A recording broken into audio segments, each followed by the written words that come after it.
This episode of True Bloods is brought to you by Matchday Money. Show your team spirit right down to your fingertips with Matchday Money. Matchday Money are reusable press-on nails in the famous red and white that will stick through every high five, fist pump, and final siren applause. Their nails take only 10 minutes to apply and are easy to remove post-match, or can keep them on for 2 weeks. You can choose. Don't just wear your Swanee scarves, add Matchday Money to your matchday routine. And for the non-money wearers, it's a perfect gift for any sports mad person in your life. Is this the most one-eyed podcast? It's what we're here to do.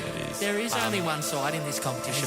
It's game changing. It's absolutely game-changing, Deeble. Riddle me that. Yeah, riddle me that, Deeble. Do you remember?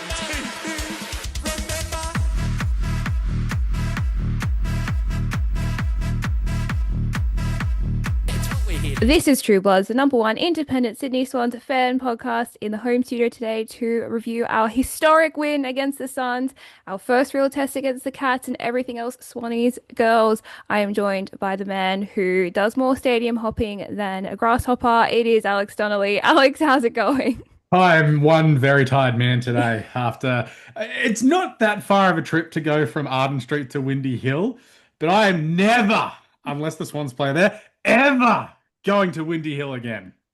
That's fair enough. Were the chips any better this time? Did you have any chips? No, Is because the big question. I got told when I lined up the wait would be about half an hour, which equates to about 2 quarters of football. And I'm like, I will not be partaking today.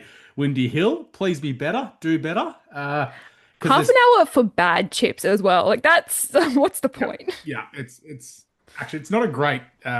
This is the last bit we'll talk about Essendon and Windy Hill. It is not a great fan experience to get food at that joint, and they actually do need to make it better because I will actively not go there unless I have to work there from now on because it's not a good experience. There you go. Well, luckily we're not playing there this year, so we don't have to. You at least don't have to worry about in that sense. PSA. But Alex, we called it. We said it's going to be a historic day for our club, and it was. We broke our record that we previously had for the 96 points, 103 points this time. We have a bigger margin than we ever had. A huge day. It could have even been better, but few little things didn't go our way. But oh my God, how fantastic was that? It was good. It was good to see. And the best thing, as we said last week after the Richmond game, was there are things to improve on and we can be better. There are still things to improve on and can be better. We're currently sitting second on the ladder, third because of percentage. And I feel like there's a few more gears that this team can go through, which is the very exciting thing is that you can win by big margins in back-to-back weeks and then break your record for points kicked, for possessions, for everything else, equal the goal kicking record in a game. And I can still go, yeah, it was good. It could have been 7 goals better. Yeah, it's crazy. I it's funny because I look back on the game with very rose-colored glasses, as you would when you come away with this result. But I think back to that first quarter, and I was pretty angry with that first quarter performance. We could have, you know, taken our chances a lot more in that first quarter. We probably should have put them away at that point, but it was still only 14 points the difference. And I was like, Alex and I are gonna have to eat our words here. We're gonna have to come back and be like, sorry, faithful, we jumped the gun on that one, but no, it came back and it was fine. And there were definitely things that we can improve on, but there was so much good to take away from this game as well. I will quickly touch on the margin should have even been bigger because the two of the goals that Gold Coast scored were from really shitty free kicks and a really shitty 50, in fact. And so I watched the replay. It's not Holly Cooper did go into the protected zone as the player looked to fake the handball. But then wasn't it a follow-up 50 from, sorry, not 50, a follow-up free kick from the 50 as well, or something along those lines? It was yeah. And there was one of their goals that shouldn't have counted, but there was one where we gave away a free kick in the goal square, which we didn't need to give away because we were going to take an uncontested mark. But yeah, and again, those are the little things that you can improve on I suppose, to lessen, they're self-inflicted goals. They're not goals that were brought about by the skill and talent of the Gold Coast Suns. It was Holly Cooper getting sucked in, giving away a 50-metre penalty, and I think it was Alice Mitchell giving away the free kick in the goal square. So those little things, minor details at the end of the day, but when we're talking about potential, this could have been a 100-point win. And that's... It could have been a 100-point win. It also could have broken the record for the actual league's most highest scoring game because it's we're It should only have. 5 points off that total. If we can get into it, if someone had just kicked it to Chloe in the last 5 seconds of that game, we probably could have broken the record. But It's not anyway, even that. It's probably, and we'll talk about it, some better efficiency and better decision making with the yeah. footy. But we've kicked 100 points, and we're still not content. And I think that's a good thing. And I think the girls at HQ today would be the same when going through the review. Yeah, for sure. But I think probably the best place to actually start is with our superstar, and everyone knows my favorite person in the world. I went into this game with my prediction to you, Alex, was someone will kick more than 5 goals. I didn't expect it to be Chloe Molloy. She's kicked 7. She kicked 5 in the first half, the first player to ever do that. I I just can't believe it. Like you could have told me she played a full season last year and I would have believed you based on this game. I'm still in shock, honestly. Yeah, and it goes to show like the skill and the talent of Chloe to play two amazing games back to back off an ACL injury. And I'd love to ask her, and I probably will at some stage when the dust settles, and be like, have you ever played two better back to back games in your life? Because without a doubt, she's probably played two better games. She could have that she thinks maybe a game at Collingwood or even a game for the Swans as well in the first season that she had. But to play those two games, to have 11 goals, to be leading the coaches' votes right now, to do that to start off the season, I don't think anyone, let alone Chloe herself, would have expected it. No. And I mean, it's also a testament to her. Like she, at the end of the game, was still a little bit like, oh, I'm annoyed at myself because I didn't kick those 3 extra Yeah. points. Oh, yeah, 100% Chloe. Like, be better. I'm actually pretty Yeah. mad at you. Like, you missed Yeah. a couple of sitters and sprayed one across the face of the goal. And you handballed one off to Lucy in the last quarter. What are you doing? I was like, I know you guys are co-captains and good mates, and Luce was not having the best day in front of goals, and you're probably trying to give us a bit more confidence. But come on, just take the shot yourself. It Anyway, goes back to that year Buddy gave away at Coleman by passing everything off against Richmond all those years yeah. ago. But that also is a great thing that we're so team centric that Hmm. in the moment she's not thinking of it and she's just doing what happens naturally. But Yeah. yeah, she's missed a couple of goals that she probably expects to kick, and that was the same against Richmond the week before. But she's on 11 goals. She's at this rate, she will break the record for most goals kicked in the season. And it's not just going to be her. There'll be a few players in the competition this year that kick over 21 goals, which was the record last season, 23. 23. Yeah. And this is the best thing about AFLW at this, it still is at an embryonic stage. If you are watching, you will see records broken every season for the Yeah. next 10 years. Every Yeah. year. Like when they bring 18 versus 18 in, when they bring in longer quarters and proper time, someone will have 50 touches. It'll probably be Ashradell or Laura Gardner or even Zippy Fish. We are at a great stage of football as far as this competition is at the moment, and we're just lucky enough to have a bunch of superstars in our team. Yeah. Couldn't have said it better. Let's talk about you said a name there. Let's talk about her. Zippy Fish, Rising Star nomination. We've as we said, probably should have got it last week. We understand why she didn't, but what a performance. What a We need a performance. soundboard to play that pew, pew, pew, pew, Yeah. sound, and also the breaking news sound, because we're recording this at 5:30 Monday afternoon. I received word at about 3 o'clock that it was the case that she would be getting it. And I mean, she's had 27 disposals, like much deserved. She's the number one rated player in the AFLW for kicking efficiency. She's had the second most disposals in the competition to start off the season as well. Most Sorry, meters second, gained as yeah, well most in a meters competition. gained. And I don't think it's second most disposals in the comp, so I think it's just second most efficient disposals. She has started her career off insanely. And I hear Nazaya Wanganeen-Malira offers, I hear Harley Reid offers, what's the Zippy Fish offer? Yeah, Lock her down, sell Swans. HQ so we can keep Zippy Fish is what I'm I'll hearing. sell Henson Park to keep her, it's Yeah. fine. But I said it last week and I'll say it again. I do not remember a single debutante for the Swans like this. I don't even really remember a debutante in the competition like this that's just come in and looks like a 100 game player and has had No. zero reservations.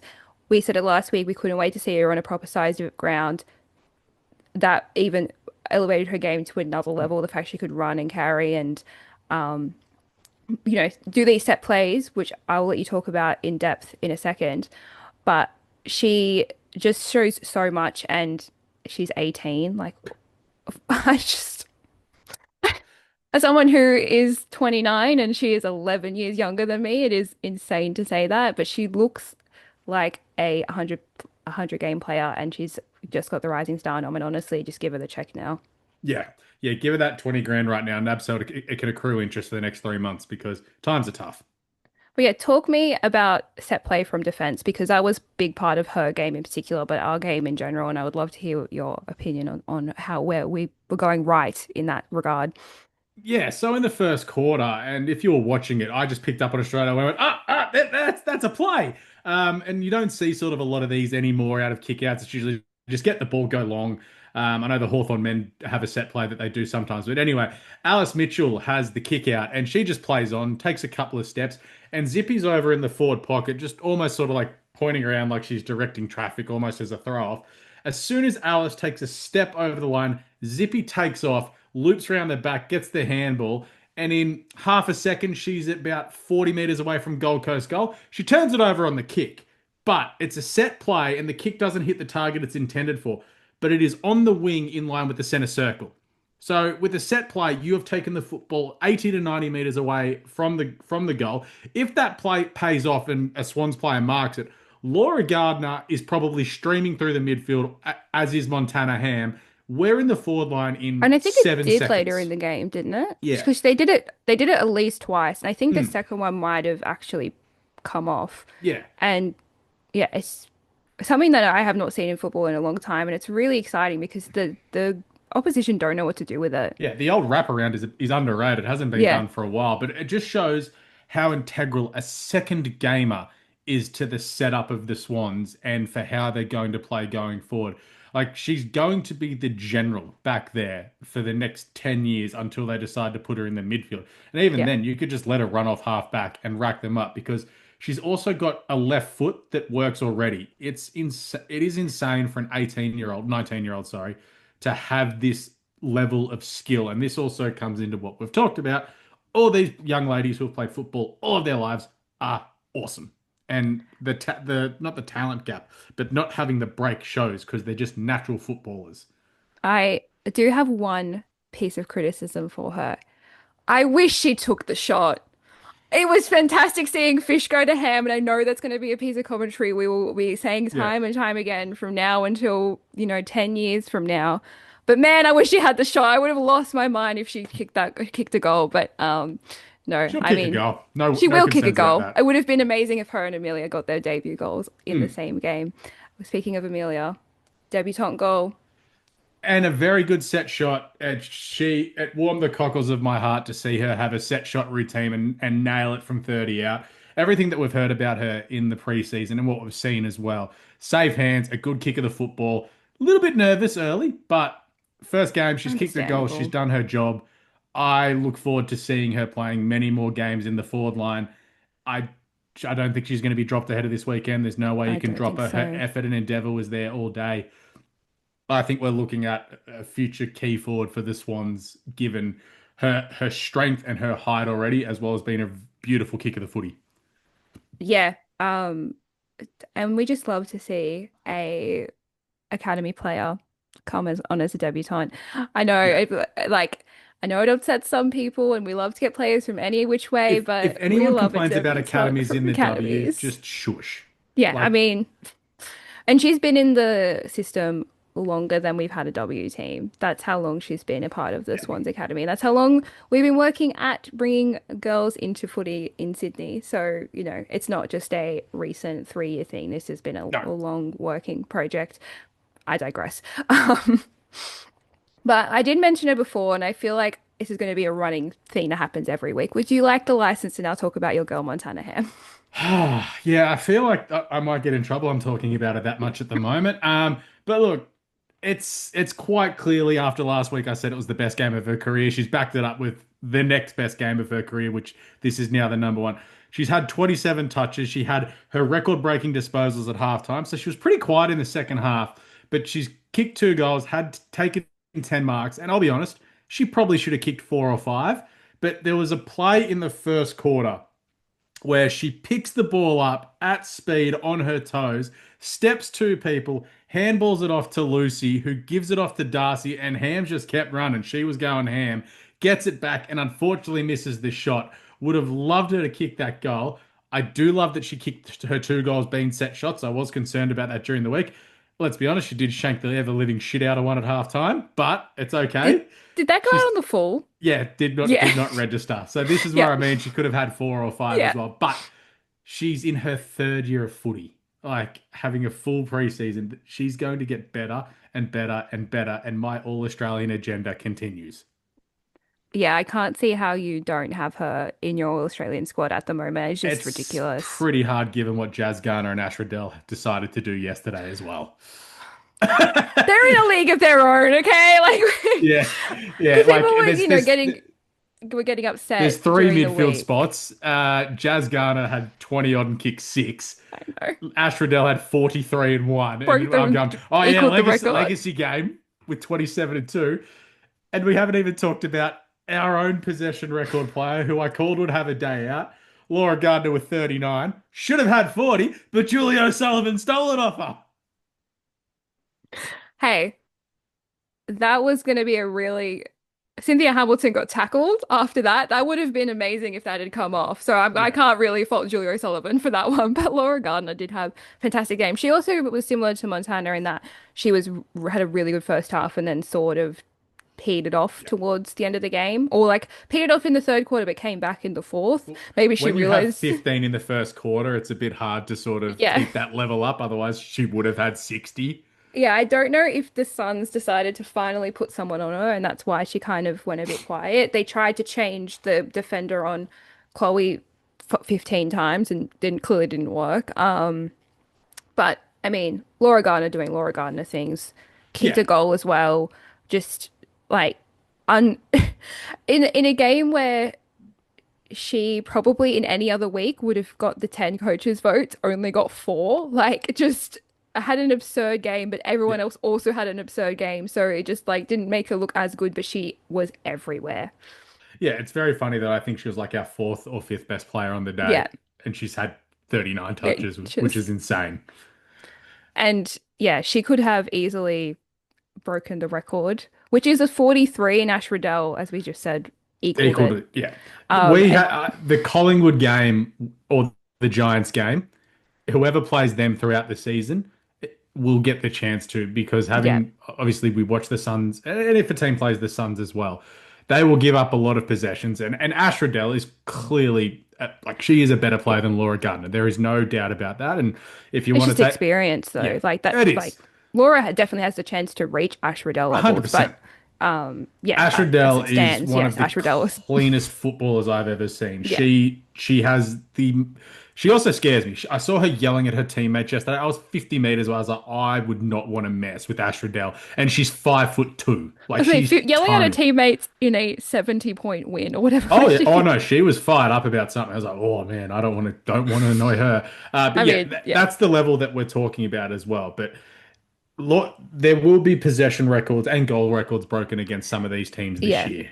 I do think it's more likely going to happen in the Sun with when playing the Suns, which is unfortunate because we probably could have broken two records in this game and did not neither we got there because they do play on the premium stadium, whereas the Suns, sorry, the Giants and Collingwood don't, and so you don't have as much opportunity to pass the ball around as Yeah. much as Laura was on the weekend. We do play Collingwood and Giants back to back, so hey, it could be back to back record breaking weeks for us in a couple weeks. But as you said, Laura, phenomenal game. Like, couldn't falter. You even said to me you thought maybe her efficiency was down. It wasn't. Like Yeah. it. Yeah. You. But someone else I want to talk about, and that's Cynthia Hamilton, who did not kick a goal on the weekend, but was doing everything else. Ta I think she took three tackles on our forward 50 line, just and which led two goals. That's exactly what a half forward should be doing if they're not kicking goals. And I think, yeah, maybe it looked like she had a down game, but she really, really didn't. Yeah, like 12 possessions, 5 tackles. And then that's one of the thing as well that if you're looking through the stats of this, is our tackles inside 50. We laid 18 of them. Gold Coast only laid 4, and we led the tackles 69 to 53 overall as well. So our pressure, despite having you look at through the stats on the weekend, we have, and the result shows that, but we've had 312 touches to 200. We've had 50 inside 50s to 25. We had 23 free kicks to 7. And like that wasn't just because it's bad No, that umpiring. wasn't. No. It was we were just first at the footy and then we were tackling them all day. The centre clearances they evened us with because obviously Lucy Single and Charlie Rowbottom are very good inside midfielders, but overall we beat the clearances 28 to 18. Like every facet of the match, we have killed them. And it's good to see that it's also backed up on the scoreboard by kicking 15 goals to 3. We took 67 marks, 19 of them inside 50, which goes back to last week. We only took 12. So taking an extra 7 as well has led to this big score. So it's good signs. And that's also going back to the Yeah. pressure that Cynthia was laying on there, Holly Cooper as well. Like it was just an all round performance. And I still think there's so much more to come, which is the best thing. Yeah, I think the biggest thing that stood out to me was just how much nicer it is seeing them play on a big ground. Like you just Yeah. compare last week to this week, it just looked the footy being played looked so much cleaner and so much more presentable. And I don't want to put too knock the Suns too much because they are still a developing team. They've got a lot of injuries, but I don't think they're taking advantage of the fact that they actually get to play in one of the best grounds. If I think if we got to play on one of the best grounds, we would be a significantly better team. And I do think it does come with a disadvantage of them not being prepared to play on the suburban grounds, which we will talk about in the preview. But just seeing how much better the girls look when they actually get to play on a venue that is purpose built for high level football, and it's not a suburban ground, it's not impacted by wind, it's not impacted by weather. You just get to kick and show off your skills. It just shows just how much better having these semi premium stadiums are. Yeah, it is. But I also think as well, like we've talked about, Gold Coast have a lot of injuries and they have a lot of talent coming through. Like I, for the life of me, could not understand why they let Havana Harris sit in a forward line all day when the ball wasn't coming down there. Because anytime she got near the footy, she looked like she'd do something. Yeah, I don't know why they didn't put her in defense at any point. They didn't have a tall defender, and we didn't Hmm. have a tall forward. So why didn't they put her down there and let her take on Chloe for a while? There's just weird decisions coming out of the coach's box from a Suns perspective. I think they could have done a lot more to keep us a lot quieter than we were. Thank Yeah. God they didn't, but Oh yeah. we managed to stem the flow with whatever they threw at us. Especially our defensive line, because it wasn't like it wasn't going in the forward 50 line. It did, and they made sure it did. It came straight back out. Yeah, and that's a good thing, and we showed that. So they threw everything at us in the first quarter, and then there was like a 5 to 10 minute passage in the third as well. And it happened against Richmond the week before, where for 10 minutes we just won't be in control of it. But you have a look at what our defensive lineup can do as well, where Brenna Tarrant, Ash Van Loon, Jazz Grierson, Alice Mitchell, they're just all calm and collected under pressure. But then you've got Lucy McAvoy dropping back there. Of course, Zippy's floating around too. They're just calm under pressure. When they take a mark, they can slow it down. We've got good skills as well where we can hit a target and just take our time, really to take the sting out of it as well. So I think that we've finally got a really settled sort of back 5 to 7, including some of the wings who dropped back. Because Lulu Puller, and I'll say it now, I think she's our best recruit in the offseason. I know we've got some good draftees and that, but I think she's the best recruit we've got because the calmness she has with the football in hand, the pressure that she adds as well, and also just the experience coming from the North Melbourne setup Yeah. too. It does help. She is a brilliant addition to this team. Yeah, I think I can't remember if I invited her to the party or if I was just hyping her up in the preview last week, but she was the player I was most excited to watch this week because she actually had a wing to play on. And yeah, she just killed it. Exactly what I was expecting her to do, and I will expect her to do this coming week. Um, it's nice to have a few more level heads in the Yes. team because we are, as we talked about in the preview, such a young team. As we said, second youngest list profile, which I think is really helping with our fitness. But with Beck not being in this game, that average age is very, very young. Like obviously Tanya Kennedy is our eldest, and then there would be quite a big gap. Maybe Lulu, I'm not actually sure how old Lulu is, and then quite a big gap, probably to about Chloe. Like that. And Yeah. Chloe is 26, so she's also pretty young. So it's like, You're all children. so it's nice having someone like Lulu Pullop come into the team and Jazz Grierson as well. She's also obviously an older head and just sort of level out the age profile and experience this team has because young talent is always really good, but there is a class that a mature head brings Yeah. to a team. Yeah, exactly. And you can see with Jazz as well. I think she's feeling the love, if that makes sense, since coming Yeah, across to the Swans, because I've never seen her more assured with the football in hand or under pressure in these two games than when she was at GWS as well. So it's a very interesting dichotomy that you've got sort of between both Sydney clubs as well. This yeah. obviously we will only talk about GWS when we play them, but it's very That's interesting gonna to be see. a it's gonna be a very interesting pod. Let's say that, Alex, you know how I feel about that club and how they treat their women's team. But Yes. a couple more highlights. Julie O'Sullivan kicked her first ever goal. She has Yes. basically not missed a game for us in the 2 years she's been playing for us. And she doesn't ever really ever get down there. And to see her actually kick a goal was so exciting. Her Irish twin, Paris McCarthy, was got around her instantly. It was very, very exciting to see. Um, and I had three players who I don't think would be considered in our top eight players. I really, really liked their game. So that would be Darcy Maloney, Ash Van Loon, and Laura Houseger. Yeah. Those three, I mean, I'm just going to say this now. There was no passengers in this game. There was no one that I think should be dropped. There was no one I thought had a stinker. A couple, errors here and there. Kicking in front of goal could have been better. That's a key marquee thing of the Swans. We're always going to be shit in front Yeah. of goal. But these three players, I would say, aren't usually put in our top eight, and I thought that they had really fantastic games. I think I am a bit of a Darcy Maloney sucker because I did get to interview her. I think it's totally fair. But I really got to see what she was made of in this game. The bigger venues definitely suited her. She was constantly around the ball, constantly moving. You can understand why she gets the nickname the second Laura Gardner. She got to move around just like Laura did. Obviously, Laura is a step above. Darcy says that herself, but you could really see why they were like, we got to get her to the Swans because I thought she was fantastic. Well, she played 65% game time and still had 22 possessions as well. So she's clearly still building up the tank. And it goes to show how good our midfield depth is that she only has 65% game time, still floats around a half forward flank, sets up a couple of goals, probably could have had one herself too. So it's really good signs. And then like I suppose we haven't talked about the negative, shall we say, as of yet. We butchered the football. And we did Yeah. it against Richmond.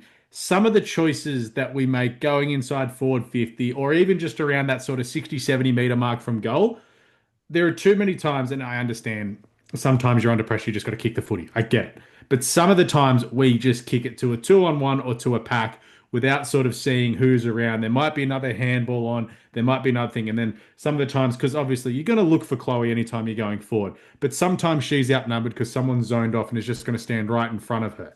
So I just think if the Swans can lower their, actually it's the same problem with the bloody men's program as well. You can all sit down in a room and listen to me. Have a look for that extra option because bombing it long to the forward line, albeit against Gold Coast, probably going to work out okay. But against a good team like this weekend against Geelong, they will take intercept marks. A Yeah. team like even Carlton, I know we don't play them, but someone like that level will Yeah. take intercept marks and will kill you on rebound as well. Because we got caught out a few times in transition.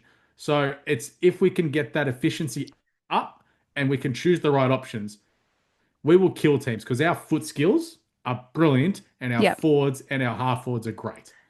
I think Except for more, probably North because they're North. yeah.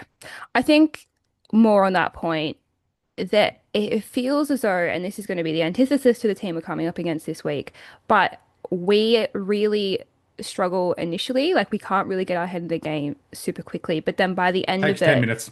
yeah, by the end of it, you've never seen a team play like this.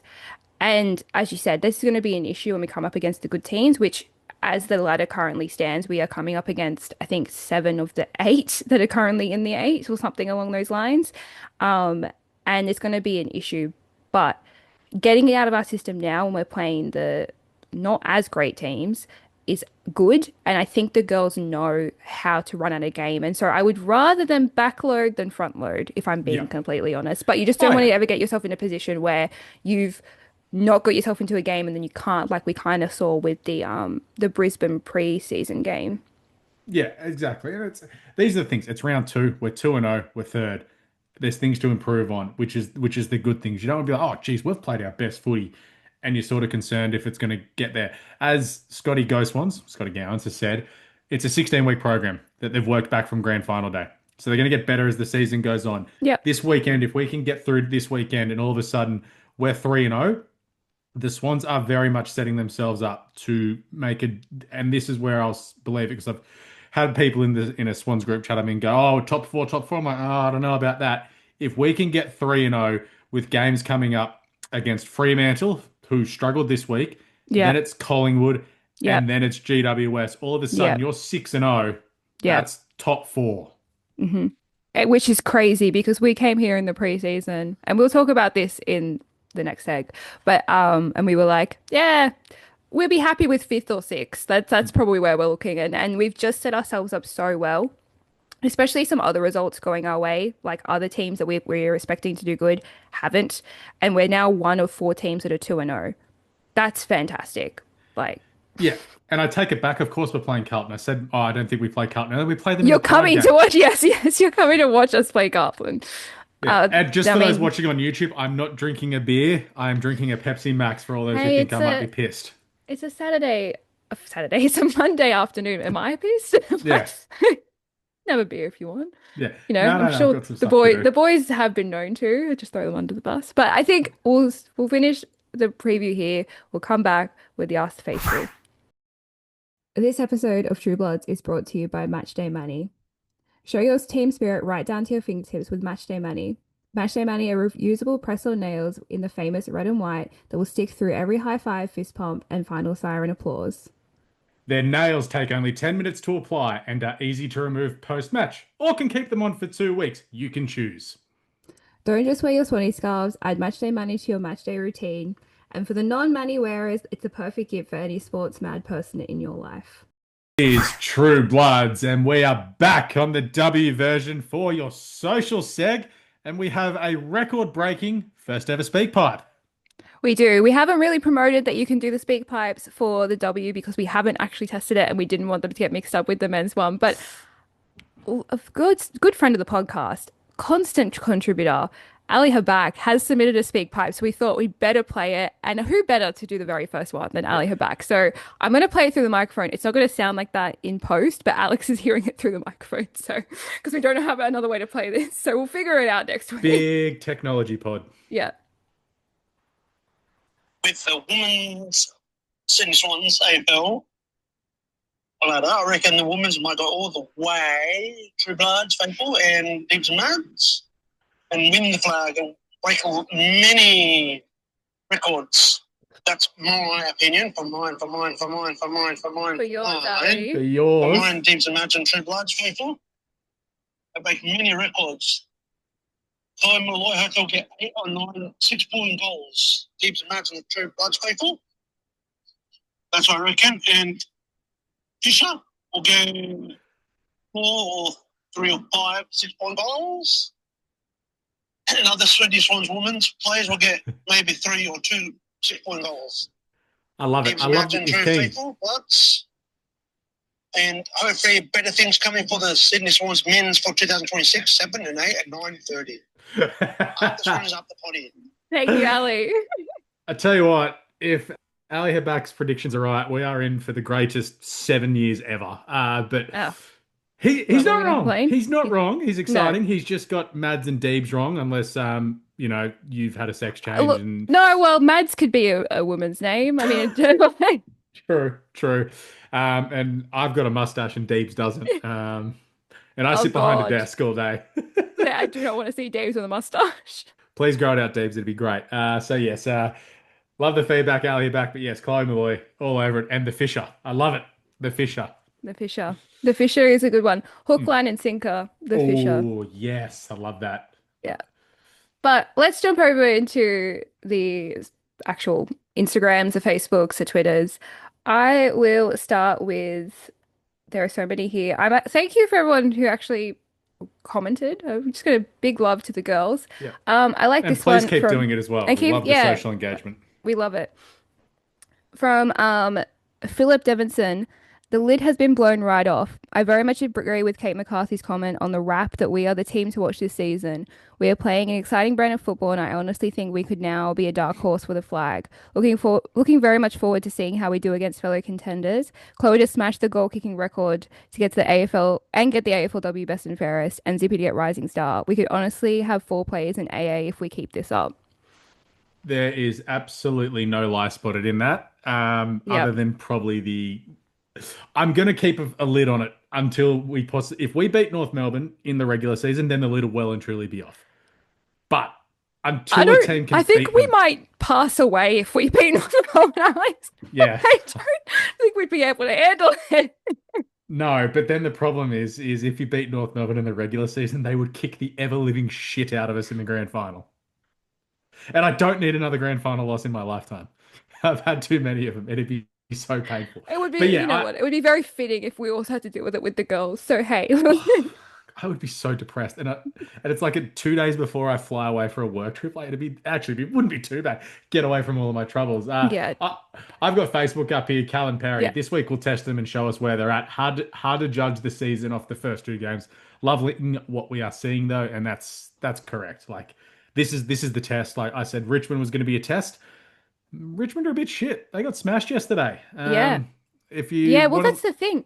With I don't want to detract from what we're talking about here, but to, it is very, very confusing at the moment. Similar to the men's, I don't know who's good. I don't know who's bad. I know North's North good, and we look good, and so and the does D's, Melbourne the and the D's are D's. good. They're the only three that I've gone. Yeah, you guys look consistently good. Essendon have played two okay teams, and they lost. They nearly lost against West Coast. So They should have lost. yeah. So I don't know who's good, don't know who's bad, but we'll just keep taking wins, And honestly. touch wood, the D's got hit with the injury bug. There was 3 players Mm. from Saturday's game out. Someone did ACL their is one as ACL, well. and there was an Yeah. MCL in there as well, which is basically the season. So that sucks for the D's. Another one here, Stephanie McBurney.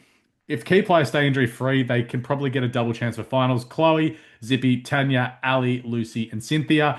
That group playing every match gives everyone else a lot of confidence. The last 6 or so games for the boys show how losing a couple of key players for the most of the season really affects everyone else. And then there's just a thing about how we missed Mills, Papley, Errol, and Chad. And it makes Which sense. you could sub in for us last year, really. Yes, Like that our is girls last literally year. last year Yeah. with no Chloe Molloy, Ali Morfitt, and Laura Gardner out for extended periods. It's Yeah. yeah, and it made sense. As said last week, 12 players who didn't play against the Suns last year took the field on Saturday. Bit Yeah. of a turnaround in results. Hey, look, to be fair, ours would be somewhat similar. No, I mean, no. For Oh, us, we sorry. had Yes, yes, yes. Sorry, I yeah, thought you meant. only I thought you said only the Suns. Yes. so 11 Swans players that played against Gold Coast last year played on Saturday. So Yeah. it's a big turnaround.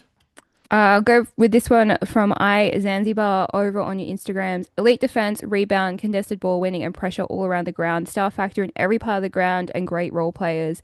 The bottom few players are playing their part in these wins. Need to wait and see how we play against decent opposition, but hunger and pressure is definitely there. Yeah, couldn't agree more with that. The great Zane Red and White, who I will be seeing this Saturday at Goomba. I always dare to dream, so the sky's the limit as far as expectations for the year. As for records, add Chloe breaking the all-time record for goals in a season to the bingo card. Go girls. Yeah, I think that pretty much sums it up. There are a lot of Yeah. great ones here, but very similar sentiments. Chloe breaking the record, Chloe kicking the goal grand final match winner. That Oh, might actually kill me. Could you imagine? My problem is where's this bloody grand final going to be if we make Can you it? imagine if it's at Henson Park? Like this is my concern. Like I can't imagine a grand final at Henson Park. It just doesn't feel right. Just play it at Marvel. Yeah, I look, I am a Sydney-based person. So my opinion on this is going to be from Play it at based the on a SCG. Sydney-based person. Will the I cricket pitch don't be in by care then? if it's in my state. Let it be at the Marvel. Let it be a constant one. It could be a GMHBA for all I care. Make that the home of the AFLW. Cricket pitch Like, is in by then. okay, but okay, you own Marvel. Just let it be a Marvel. Like I don't care where it is. I'd just rather it be at a venue that everyone can go to if they want to go to it. Imagine if it was at the SCG. Oh, that'd be sick. It won't be, but imagine. Just let me imagine. Give myself 5 seconds there. We can dream. The pitch will definitely be in at that point. It definitely is impossible. But Cricket pitch is already in there. Scott was complaining about it last week. True. Soph Johnson, they have the confidence the boys were lacking for most of this season. I reckon they've got a good chance of going all the way. So there's a lot of this, but also one from Trisha Coffell. Cliche. Take it one game at a time. Trust in yourself and trust in your coaches. However this season goes, we want to see you play with pride and determination. Give it your best every week. Yeah. I love a cliche. I absolutely Yeah. love a cliche. But it's like, yeah, one game at a time. But Scotty Ghost once has blown that up. He's like, nah, we're playing finals. Deal with it. Which, like, I think when you are playing such a short season as we do, and you're at the position that we found ourselves in, Yeah. I don't see why that's such a bad thing. I think it helps the girls, and I think it keeps the fans interested, which is one of the key, most important things about being with the AFLW is keeping the fans interested. We saw a big drop off in attendance and fan engagement with the Swans last year because the girls weren't playing well, and that's fair enough. Like I'm never going to knock anyone for that, but I think yeah, the going about it this way, I think is honestly a really good sign. Mm. Sorry, I just got an email. I am on my work laptop as we go. This Body Too Good's been given a 2 week suspension for a dangerous tackle, which is huge for the Bombers. Oh no. Yeah. She was their best player yesterday by a long way. So if you're She watching is just Dream the Team, best player, period. Like that's really concerning for yeah, them. And yeah, I was a little bit of a soft spot for the Bombers girls because they came in at the same time as us. And I don't like Port, I don't like the Hawks, but I do like the Bombers a little bit. yeah, I mean, and that's it's the probably from Marnie, but hey. shout out to Marty. Her and I ground hopped both of us yesterday. Oh Both yeah. did both did the Arden Street Windy Hill double. She might be more of a grasshopper than you are when it comes to that. Mm. Um, but it's you guys neck and neck for sure. Oh no, she does more than me. Don't worry. She got to Victoria Park on Saturday. I was at the MCG watching the men. I just one final comment. Go We're for winning it. the flag. We've got the fish. Yeah. I mean, yeah. Well, how can you deny it? Just my personal thing is I think Chloe is actually genuinely going to win a lot of awards this year. I think she's already looked up AA. I think she's already looking like she's going to get the most goals kicked. Like it's going to be really hard to catch her now. The only person I think came in close was Taylor Harris, and she keeps getting really strange injuries. Like, Yeah, but you've also got Taylor Smith up at yeah. Brisbane Lions. Is she up there at the moment? I haven't No, actually because they didn't checked. kick any goals last week. I got to check, Yeah, and they smoked. shared, yeah, but they The shared the goals around on the weekend. Like yeah, Courtney okay. Hodder kicked three. So where is this season's leading? Chloe Molloy is leading on 7 as we get this up. That's just round two highs. She's on 11. Yeah. Jazz She's like Garner 7, Tani Evans 5, Minnie Cooper on 4. So Chloe's a mile in front. She yeah. kicked 5 this weekend. She's yeah, Yeah, it's but look, I don't know if she's going to win the best and fairest. Obviously, I'm very biased when it comes to that, and I will always say that she's the best player in the competition. But I could also still see her winning that too. Like, yeah, even and if we just don't see the success for our team, I think a lot of our players will see personal success, which I know they prefer to see team success, but it is also nice to see the individual performances rewarded. And as a side note, just because we are talking about Chloe, her partner Jade Ellinger, most marks in the competition on 15, Yes, I did see equal that. with Montana Ham and Harriet Cordner We, from Carlton, who is a player we need to watch out for when we play Carlton, because yeah, if we kick it long and high, she will take all the marks. we love a successful partnership duo. I can't think of Yeah, them. Yeah, yeah, they're a very power couple is what the yeah. term I was looking for. We love Oh, a they power are. couple. Yeah. They're for sure a power couple. But I think that pretty much wraps up the social seg. We will be back right after this with the preview and some tipping. Welcome back to True Bloods. Jumping into the Match Day Money preview. Go over to matchdaymoney.com.au for all your nail care needs and use code TrueBloods10 at checkout for 10% off. But Oof. we have a very big upcoming game against the Cats. This is our first real test, as we've been liking to say. And I am very in two minds about coming into this game, Alex. I don't know about you, but it could go really either one of two ways. Well, firstly, you simply must, if you are in Yes. Victoria, if you are in Melbourne, you simply must get down the highway, get on the V line, get on the bus with the boys, check out the social post. They are seeing if there's any appetite for a minibus to get down to Geelong this weekend, get down to Goomba. The Swans girls only play in Victoria 3 times this year, and one of them's at fucking Casey, so I wouldn't recommend going there. But this one you must because it'll be a great game, and the other one's at Victoria Park in a month's time.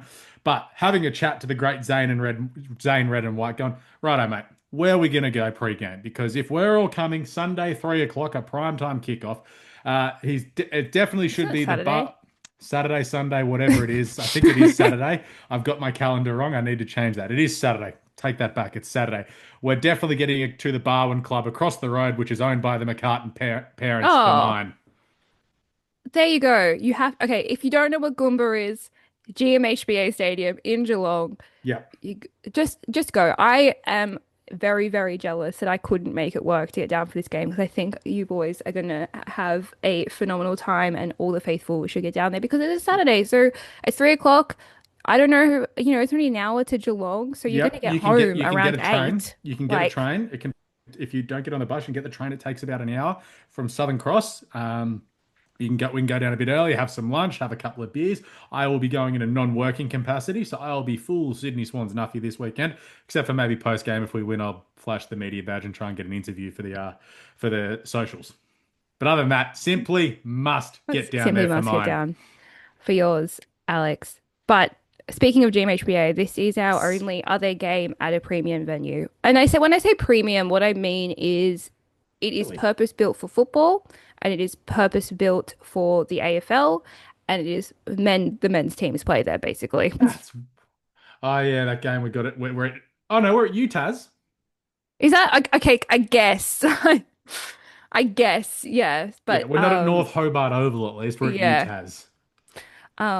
But this is a venue that is played constantly, just football is played at. And I mean, obviously it becomes a cricket venue eventually for the Renegades, but it is for the most part just used for the Geelong men and the Geelong women. So it's going to be, I think, played in a pretty similar style to what we saw happen this weekend. Very similar conditions to the Gold Coast game. And it's a bummer that it's happening so early in the season because I obviously genuinely much prefer watching them at the premium venues. But at the same time, I think it is good to get this training in and then go back to our roots of the suburban grounds with the Yeah. windy conditions and all that crap. Sorry, I just got distracted as I was looking at our thing, and because it is who I am, my thing has the sports bet odds in there. We are not the favourites for this game. Geelong are the favourites. Geelong got I belted yesterday. I realize everyone can see me because not everyone's watching on YouTube, but I am making a very confused face. Yes. Do we want to talk What? about Geelong first before we get into this? Yeah, let's Because talk about Geelong. Let's talk yeah, about Geelong. they're zipping too, but they've had the toughest of tough starts to the season playing North and Adelaide yesterday. But they played Yeah, I an don't. Adelaide who come off the back of getting smashed by St Kilda. Yeah. See, we both went into that game that they played yesterday afternoon against the Crows thinking, oh, easy Geelong dub. They looked good against the Kangas. They just couldn't close out the game and they should be fine against the Crows. Guess what happened against the Crows? They couldn't close out the game. So, as I said in the review, we are really good at finishing games. Geelong are really good at starting games. So it's going to be a really interesting battle. And I think of the 2 weeks we've had, the most I've watched of one team is the Cats, except for obviously the Swans. Yeah, they look really good for a really good amount of time, and then they just forget how to play football. But Alex, I think you have a good stat about the Cats, so I would love to hear it. Yeah, so they've given up 18 goals in both of their games, like overall this season. So that's not bad. 9 goals against both North Melbourne and Adelaide if you even it out. The biggest problem is 12 of those 18 have been kicked against them in the last quarter. They gave up 5 to Zip against North Melbourne. They gave up 7 goals to Zip, 4 of them in 6 minutes yesterday against Adelaide. I don't know if it's fitness, but they are hitting the fourth quarter and they are hitting a brick wall. Whereas you have a look at how we went in the last quarter yesterday, how we stood up to Richmond throwing everything at us in the last quarter as well. We can contain, but we can also explode in attack. Yeah, And on a big ground where our skills can come into it, because also you need to add in the game that Geelong played against North Melbourne was in wet and horrible conditions. Then yeah, they went to Unley yesterday. It was pretty cold, but it's also a 6-day backup. They've got to travel back home as well from Adelaide. We've played on a Friday night, had 8 days off, played on a Saturday, have another 8 days off, or a week off, but in good conditions. Our bodies yeah, are going to be somewhat fresher coming into this. They've just been beaten up around the contest by Adelaide in the last quarter. And then this is an Adelaide team that, I'll be honest, they looked unfit. They did not look Mm, fit at all. And they've no. just blitzed. Daniel Ponter obviously coming back in does help a lot.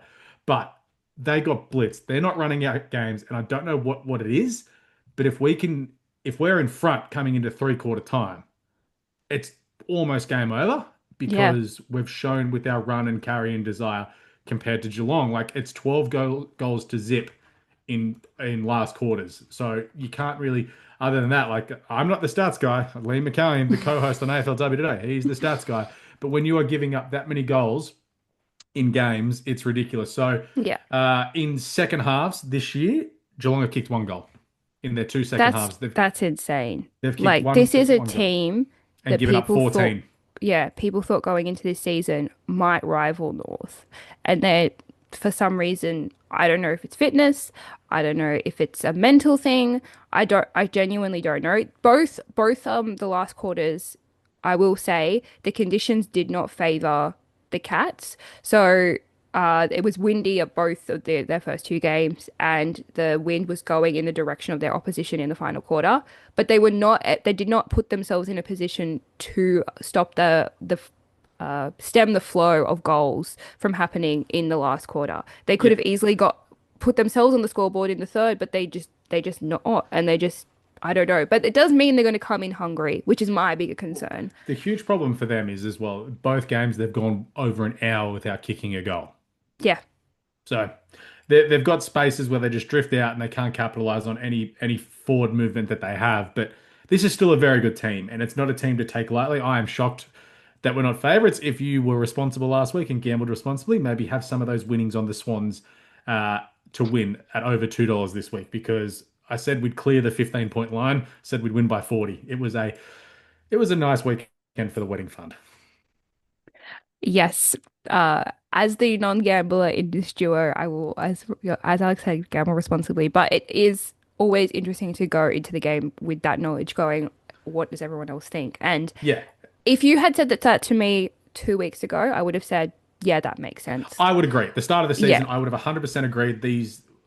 And betting odds isn't just like it's the betting odds, but it's actually the expected probability. So yeah, these odds have been produced by computer teams who have rating systems on every player within the team, the expected matchup. So this isn't you peel back gambling. I understand that's not for everyone, but you have a look at this is player versus player ratings. This is expected probabilities of possessions. Geelong also being at home, probably the record that they have at their home ground as well, up against a Sydney Swans team who have beaten an average team and a horrendously shit team as well, yeah, compared to playing really well for 5 of 8 quarters against yeah, two of the best teams in the comp. So statistical probability does make sense in this instance.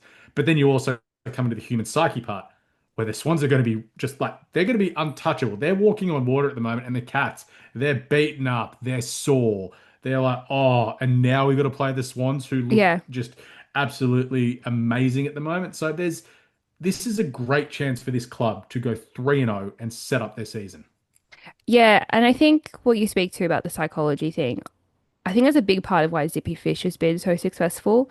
She is a fearless young woman. Like she has being in the AFLW has not at any point scared her. She has just taken it with her stride. She absolutely loves the challenge. And I think that's bred through to the rest of the girls, which is really, really lovely to see. But that's, I think, where it is coming to a big standstill with the Cats is they are just not finding how to get over that hurdle. Yeah. And it's both a really good time to face them and a not great time to face them because probably in about 5 weeks' time they will have gotten over this. But also, we're coming in when they're feeling particularly hungry, particularly needing a win, particularly needing to show why they were, marked as one of the top four in the top competition. Yeah. But there are going to be some really good matchups because even though they haven't been able to capitalize on those last quarters, they still have phenomenal players. So, Yeah. what matchup are you looking forward to most, Alex?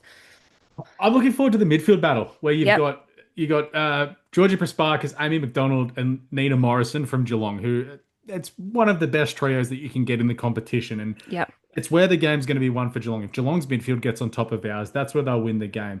Obviously, up forward, they do have Maloney. There's about 87 Maloney's in the AFLW, so I'm just absolutely. Ashling. Aisling Maloney, yeah, Irish girl, just runs like the wind, can kick the ball from Just anywhere. looks like she'll be so like this is going to sound She's a bad. genuine She gazelle. looks like she would not be athletic at all, but she is just she's Yeah. so talented. It's just crazy. Like Exactly. So you've got those. Brenda Tarrant will obviously go to her. Athleticism around the ground, Maloney's probably got it, but deep forward, I think that's where Brenda Tarrant can get there. But as said, Georgia Prasparkas, who'll be in the long sleeves with the woolly hair, she's easy to spot. She's amazing to yes. watch. Amy McDonald and Nina Morrison are super talented, but up against Laura Gardner, Montana Ham, and TK, like Tanya Kennedy, bring it on. Tanya Yeah. Kennedy will wear Georgie Prasparkas like a bloody glove Well, on Saturday. yeah, this is the thing I'm most excited about going into it. So, for the people that don't remember back in 2023, when we played the Cats around the same time in that season, it might have even been game three. We played them at North Sydney Oval, and the Cats did, well, I think they won by 20 points, but that was Tanya Kennedy's second ever game, and she wasn't tagging Georgie Prasparkas in the first half, but then they moved Tanya onto Georgie in the second half, and Georgie had zero impact from that point, and that was Tanya's real arrival game. And so from memory, I don't think Georgie might have played against us last year because she was injured, if I remember I correctly. would check. I'm sure she played, but I think she was pretty injured most of last year. Yeah, She looked sore all year. Like yeah. we expected so So much of her last season, and she wasn't great. yeah, exactly.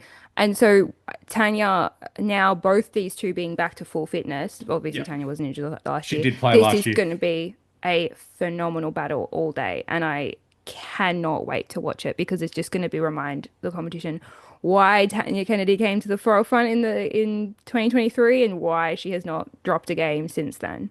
Yeah. So yeah, Georgia Prasparkas in that first game 2 years ago, 15 possessions, dead set no impact. Last year, 20 disposals, 50 fantasy points, which shows you how badly she played in that game to Yeah. be kept there. Whereas Tanya Kennedy wore her like the proverbial glove. And I'm trying to find the coaches' votes from last year because we should have won that game. We lost it. Week 6. Let's have a look here. Geelong and That Sydney. game. Yeah, okay. While you're looking that up, I'll quickly talk about when we played them last year. So It's the last most year, stupid even split ever. Five okay. five five 4 4 3 2 2. Yeah, I remember Somehow that Georgie Prasparkas got two. What the bloody hell? because she's easy to spot, right? She's one of the most iconic looking players in the competition, whereas a lot of the other girls look exactly like each other, went from a distance. So right, that's my guess. But when we played them last year, we played them at Henson Oval, round six. We were injury riddled. This could have even been when Laura was out. Nah, she played. She did play. Okay, she was just after this. They could not kick a goal to save their life. We could have easily won that game and probably should have. I wouldn't necessarily say we were the better team on the day, but we took our chances more than they did. And it That's right. It was the Paris should, McCarthy legacy game. yes. And her parents were there, and it was really, really wholesome. And she kicked three goals. Yeah, and we could so easily could have won this game.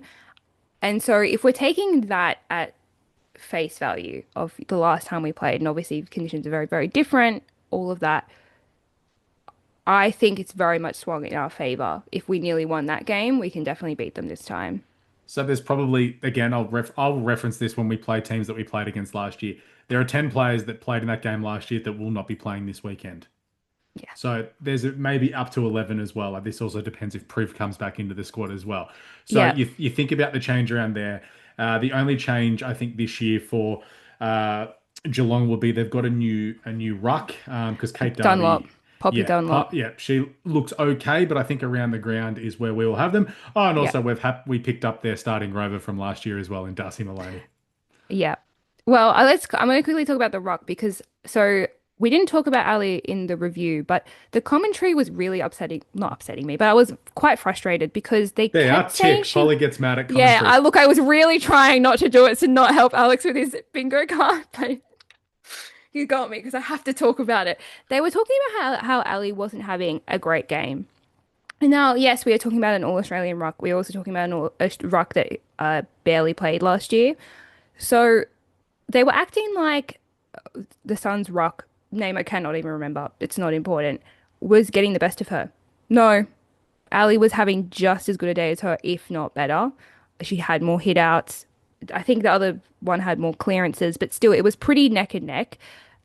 This Geelong's ruck, who they've brought in the off season, is an ex-basketball player, so she's not one of these players that have come through and played football forever. She, I think, only played half of the first game because she went down with a knee, top of my head. And but obviously played last week, so she was fine. But this is going to be a really, really good day for Ali, I think. I think she's going to be able to show why she had that All-Australian ruck position locked up 2 years ago and why, realistically, I think she's going to be again this year. So we go, yeah, in that first game, she had 60% game time, Dunlop. So she was on and off the field all day, which that's probably going to also allow Ali to have a big day out. And then over yesterday afternoon, having watched that game, but just been blown away by how good Adelaide were in that second half. Let's see, Piper Dunlop, 62%. She's had Oh, sorry, Piper Dunlop, not Poppy Piper Dunlop. Dunlop, Poppy Dunlop. Yeah, it's Piper. She's only had Yeah, 12 hit outs, whereas Jess Allen, who was a very good ruck, has had 35 as well. So yeah, Ali could be in for a big day yeah. on Saturday as well. So it's good. Also, we need to mention Meg McDonald versus Chloe Molloy is going to be sick because Meg Oh McDonald yeah, is oh wily. yeah, She's a veteran. She's a great defender. She gave Talia Randall an absolute pasting in round one, and Talia Randall is one of the key forwards for North Melbourne. This is going to be a lot of fun. yeah. It's one of those like, it's not really legacy. It's like this second gen Yeah. matchup. Like you have your OG players and you have your, players that kind of built the system, and then you now have your players coming through who are like Gen 3. This is the proper Gen 2 matchup. These are two girls that have been at the top of their game the entire time, and it's going to be really, really fun. For people who haven't watched a lot of Cats games, Nina Morrison and Meg McDonald look very, very similar. But Meg McDonald will have her hair in two buns. That's the easiest way to tell. But Also, also Nina Morrison will be all over the ground. So Yeah, you'll know like Meg will be standing next to Chloe. yeah. But I think Chloe can still get the best of her. No one's been able to match her yet. I mean, not that either of Richmond or the Suns have had very good Yeah. defensive teams, but yeah, it will be it's going to be a very good matchup. We do have a milestone in this game, which I'm so excited about. It's Brennan Tarrant's 50th game, which I know doesn't sound like a lot, but when you're playing 10 games a season, it actually is quite significant. You're talking about more like 150 games.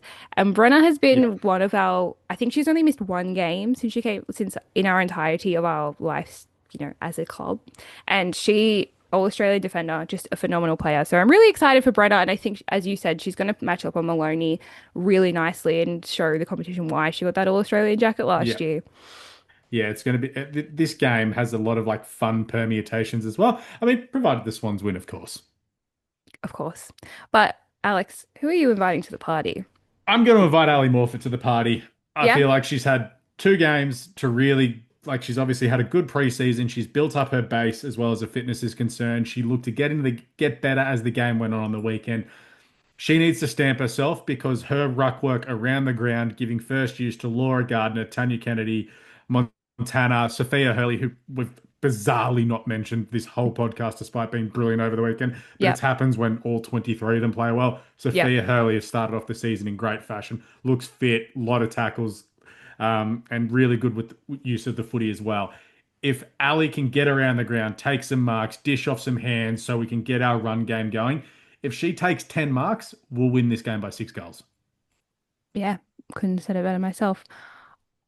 Pardon me. Sorry.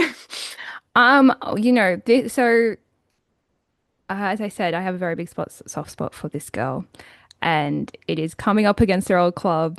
And my invitation to the party will be Miss One Darcy Maloney.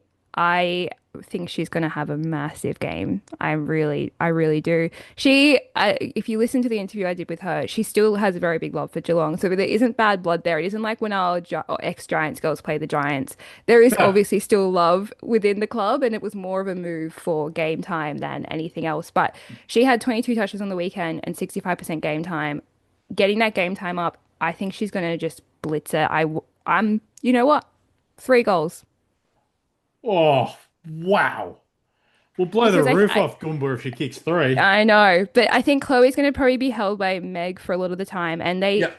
to me, going into forward 50, have looked pretty similar in the last two games. And I think with Chloe being held so much, even though she can very easily shake a tag, I think Darcy might take that role in a bit more and she'll get forward a lot more and score 3 goals.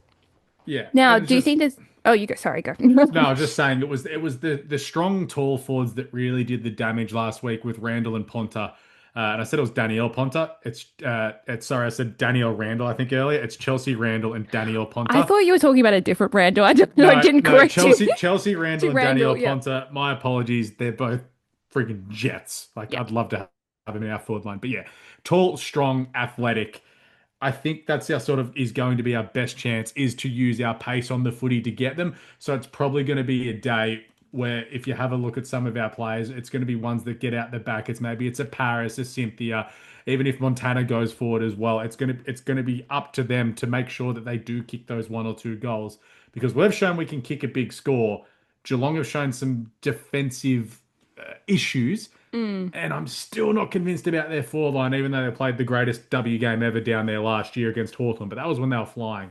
yeah. We can get on top of them. We can definitely get on top of them. And this is the like I know Kate McCarthy came out and said we're the most exciting team in the comp to watch. This is the flag in the ground game where it's like, yes, we're exciting, but we're fucking good. Two. Yeah. Do you see any changes coming into this game? Because I do think going into the Suns game, my biggest concern with Beck Privatelli being dropped was that we didn't go in with a tall forward. I think we probably will need one in this game. And especially in that first quarter when we couldn't take a mark, I'm like, you know who's good at taking marks? Beck Privatelli. Yeah. Anyway, I I don't know if she's coming back in, but what do you see any changes going into this week? The only change I can possibly see would be if Reed gets dropped for Alexia Hamilton. If we Yeah. just appreciate Alexia's movement around the ground a little bit more, how she's her, if just with her experience, if her and Ali can really work over Dunlop, that'll be really interesting to see. But that's the only change I can say. But Reed's done nothing wrong in either of the games. No.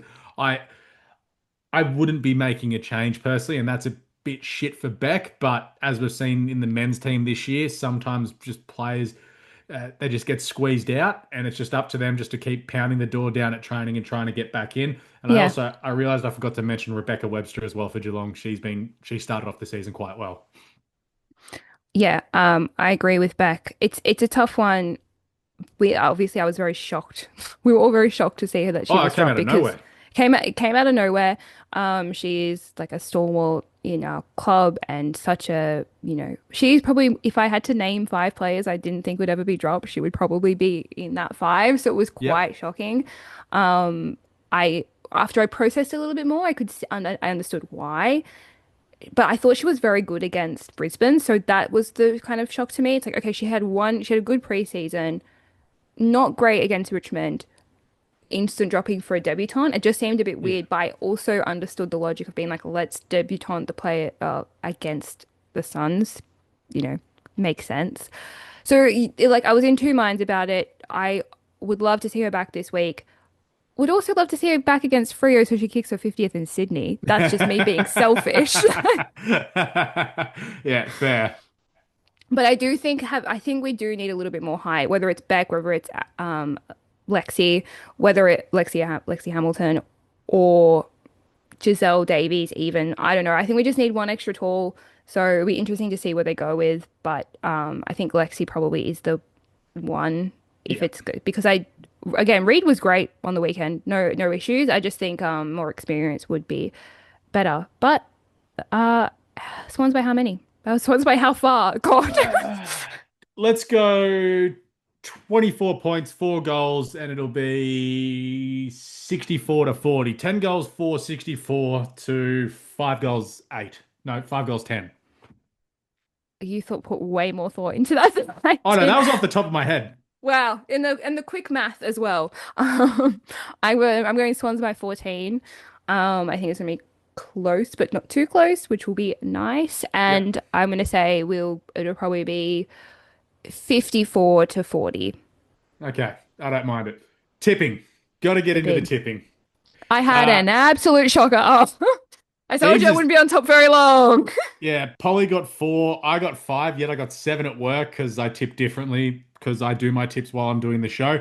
We'll read out the top 5. In Yeah. first, Philip Anton on 15. Greg on the Goldie, 14. Deebs, I assume somehow he's cheating. He's on 14. Britty 93, 13. And then you've also got Gig 65, Ferg, and Chris 14, all on 13. So that's the top 7, actually. And Mads is last. Just had Yeah, to he throw forgot that to in there. tip last week. So Oh, that's not ideal, Mads. yeah. So funnily enough, he still did better than me. Yeah. So let's go through this. Friday night, Dreamtime in Darwin. And I love that they're doing this up in Darwin. Yeah, oh Richmond. yeah. Sorry, we forgot to mention it's Indigenous route this week. Of course, yeah, of Yeah. course. With Dreamtime, it's Indigenous Yeah. round. So, will do we have an are all teams wearing? I haven't even noticed, and I'm in the media. Yeah. I know that Richmond and Essendon have their Indigenous kits that they'll be wearing up at Dreamtime. I assume that we'll be I wearing assume one this so. week. Yeah. None have released yet, so I Okay. think that will start getting drip fed through the week. We haven't seen the Swans one. It could be the same as the men's. It probably won't be because there's a weird licensing things with Cotton Nike on and and Cotton Nike. On. So we'll wait and see. We'll Yeah. obviously post it on all the socials once it Yeah. gets released. But it's Indigenous round, so it's go celebrate Indigenous round, and it will also Love be it. Indigenous round against Frio. So shout out to all our First Nations people. We love you and we love everything you do for the game. But anyway, it's dream time Yeah. at Darwin. Dreamtime and Darwin, Richmond, Essendon. That is your Friday night footy. I'm tipping the Bombers. Even with Bonnie Too Good out, I'm tipping the Bombers. They're 2-0. They've shown me more than Richmond, they were abjectly pathetic yesterday. Yeah, I'm going Bombers, but I think it'll be close. I'm going 7 points. I think it was a Yeah. draw last year, wasn't it? Yes, it was. Yeah. Richmond were the only team trying to win that game. That was pretty funny. Henson Park at Saturday 1:05. GWS take on Kawana, which is the Adelaide Crows for all those playing at home. I will be reading out both names. Obviously Adelaide. This is gonna be awful to This was watch. when Adelaide had the 5-day backup playing GWS last year after losing to Melbourne on like a Tuesday night. And I think Ebony Marinoff had like 37 and 17 tackles. She just tackled her anger out. It was insane. Uh, Euro Roke take on Wallachij Marara. That is St Kilda versus West Coast at RSEA Arena down at Moorabbin. I'm hoping West Coast stayed in. They are. They said that Okay. on the broadcast. You're I obviously am not home. totally But ringing up West Coast for an Ella Roberts interview. oh yeah, they're here all week. I'm sure they don't have anything else to do. So I'm going, I think Oh, West Coast. oh, yeah, Just. It's a real coin toss, this one. yeah. Swans win. Then you have Alberton Oval, 5:05 p.m. Yartapulti take on the Gold Coast Suns. Yartapulti is Port Adelaide. Port's going Port to move off the bottom Adelaide. spot. Yeah, their They're currently percentage dead last, but they will move up, I think, their after that percentage game. leaves 27. Western Bulldogs take on Hawthorn at Whitten Oval, 7:15. Oh boy, it'll be nice and cold. That's odd percent. I don't know if you're looking at ESPN, but the percentage split on that is Yeah, bizarre. I'm yeah. obviously going Hawthorn. Don't know why that many I people are think that's tipping people putting their dogs. tips in on like there's 15 people that have tipped on a Monday afternoon. Yeah, probably. Collingwood take on Narm, the D's at Victoria Park, Sunday 1:05. The D's. Again, for some reason, Collingwood's the favourite. It's just all the Collingwood fans have already tipped. Yes. Uh, while you're up, Fremantle Dockers take on the North Melbourne Kangaroos at Community Oval, 3:05 p.m. That'll be North again. Yeah, North. And to finish us off, 5:05 Brighton Homes Arena, Brisbane Lions take on Carlton. That'll be the Lions, you would think. But Carlton's Yeah, defense, could be a close one. I'm still going to go Brisbane, but I think that's going to be closer than people think. yeah, good round of footy. Good round of footy. Yes, I very like good it. round of footy. I like Hopefully, it. not as many blowout these weeks. This Yeah, week, yeah. it was fun You for us. Not so great for the competition. your blowouts. Just thinking, what would be a blowout is Probably the North game. Kawana and the Giants. I think I think the Dockers will be better defensively. They can't be much worse, and possibly Narm and Collingwood. There's your That blowout. could be bad. There's Yeah. probably two of them. There's probably two of them to be honest. But simply must get down to Geelong, get to Goomba this Saturday afternoon. It's Saturday. I promise you, it's It's Saturday at 3:05. 3:05. Get to the pub with the McCartan family owns that Zane Red and White has just told me, and I've completely forgotten the name. I said it earlier in the episode. It is at the Barwon Club across the road from the game. God bless reading your phone as you go. But get to the Barwon Club. I'm going to get there with Zane Red and White pre-game. Might have it. Surely they do a steak sandwich there. And not us Deebs and Mads, but the actual Deebs and Mads are going to be there as well. So if you don't really care about seeing Alex or Zane Red and White, go down and see Deebs and Mads. What the hell? How could you not want to see the great Zane Red and White? I can guarantee Tommy Grattan will be there. Oh, for sure. And probably a lot more of the other faithful members Yeah. because Get there, faithful. they're Let's make some noise because on the TV it will not look like we are there. So we must simply get there, bring the noise, as they like to say at the SCG. But we had the great time on the hill last year when we played yes. Essendon. Let's bring that energy to Goomba. Yes. A couple more shout outs. Shout out to Matchday Manny for sponsoring this episode. 10% True Buzz 10 for 10% off on the website. Go and get your nails. Mine still have not come yet. They're in the mail. So hopefully by this time next week, you will see my fantastic nails and I will encourage you to buy them. But go check them out. They're a great couple. Like it's a couple that run that company and they're very lovely. So go and support them. Chloe shirts, there are a couple of small sizes left if you're a small, or if they're also very oversized, so probably also fit a medium. If you're wanting a Chloe shirt, go and get them now. We might do another print run if enough people request them. So if you are wanting one, go let us know so we know to do another print run and we will facilitate that for you because obviously after 7 goals, they went gangbusters. So go let us know. But that pretty much wraps us up. There's been a fantastic week of footy. We're looking forward to another fantastic week of footy. But this has been True Bloods, the #1 independent Sydney Swans fan podcast. We're #1 in the hearts. We're #1 on the charts. We're speaking words of wisdom. Up the At the potty. potty.